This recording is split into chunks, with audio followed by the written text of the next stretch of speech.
Madam ఎట్లుంది madam local గా MP ఎవరు గెలుస్తారు అనుకుంటారు? తప్పకుండా ఇట్టల రాజేంద్ర గారు గెలుస్తారు. ఎందుకంటే బీజేపీ కంటే ఇంకొక ఆప్షన్ లేదు. కాంగ్రెస్ ఇప్పుడు ఎన్ని రోజులు ఉంటుంది మనకి తెలియదు అనమాట. సో ఎలక్షన్ వరకు మనం ఏదో కాంగ్రెస్ ఉన్నట్టు ఉంటుంది, తర్వాత కాంగ్రెస్ గవర్నమెంట్ ఉండదు. ఖచ్చితంగా మేము అదే అనుకుంటున్నాము, బీజేపీ గెలుస్తుంది.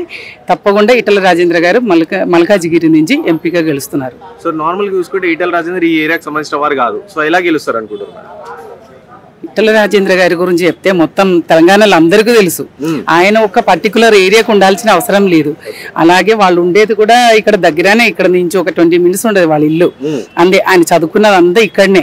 సో హైదరాబాదే కాబట్టి అందరికీ తెలుసు. ఇంకా ఇట్టల రాజేంద్ర గారు వాళ్ళు తెలంగాణ ఉద్యమంలో కూడా ఎలా వర్క్ చేశారు, తెలంగాణ కోసం ఎలా కొట్లాడారు అందరికీ తెలుసు. కాబట్టి ఆయనకు ఒక పర్టికులర్ ఏరియాలో ఉండాల్సిన అవసరం లేదు ఆయన.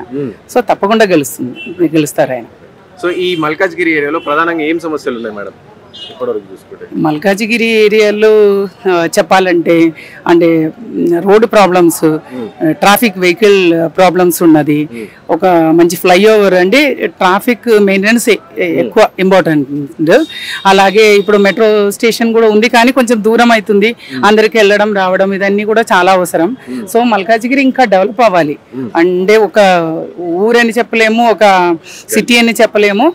రోడ్స్ కూడా చూస్తే చాలా చిన్నగా ఉండయి, లోపల బయట ఏమో మంచిగా ఉండయి. కానీ చాలా డెవలప్మెంట్, ఎందుకంటే సిటీయే, నథింగ్ బట్ సిటీయే, కానీ ఇంకా డెవలప్ అవ్వాలి. ఆ డెవలప్మెంట్ తప్పకుండా ఉంటుంది. సో ఈ డెవలప్మెంట్ ఏదైతే మీరు చెప్పారో ఈటల గారి దృష్టికి తీసుకెళ్ళడం ప్రయత్నం చేస్తారు? తప్పకుండా చేస్తాము మేము.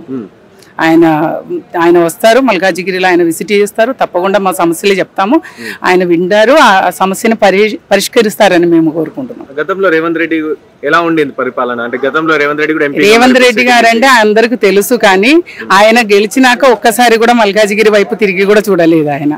సో అందుకని పేరు అందరికి తెలుసు, అందరికి ఒక హోప్ ఉండే ఆయన చేస్తారేమో అని. సో కానీ ఆయన ఏమి చేయలేదు. అంటే దానికి ఎన్నో రీజన్స్ ఆయనకు ఉండొచ్చు, కానీ ఆయన ఏమి చేయలేదు. అయితే రేవంత్ రెడ్డి గారు మాట ఏమంటారు అంటే మల్కాజ్గిరికి ఈటలకి ఏం సంబంధం అన్నట్టు ఒక మాట అంటారు. ఆయన అంటే మల్కాజిగిరికి ఈటలకేంటి, తెలంగాణకి ఈటలకి సంబంధం ఉన్నప్పుడు ఇంకొక పర్టికులర్ మల్కాజిగిరి గురించి చెప్పాల్సిన అవసరమే లేదు కదండి. సో తెలంగాణలోనే మల్కాజిగిరి ఉంటున్నా కాబట్టి సో తప్పకుండా మల్కాజిగిరికి సంబంధం లేకుండా ఎలా ఉంటుంది? ఖచ్చితంగా ఉన్నది. సో ఇటు చూసుకుంటే ఈటల గారు ఇక్కడ నుంచి చేస్తారు, అండ్ బీఆర్ఎస్ కాంగ్రెస్ వీళ్ళ నాయకులు పోటీ ఎలా ఉండబోతుంది? ముగ్గురు ఎవరున్నా బీజేపీ ముందుకుంటుంది. సో ఓవరాల్ గా తెలంగాణలో ఎన్ని సీట్లు గెలుస్తుంది మేడం బీజేపీ? 17కి ఎన్ని గెలుస్తుంది అనుకుంటారు?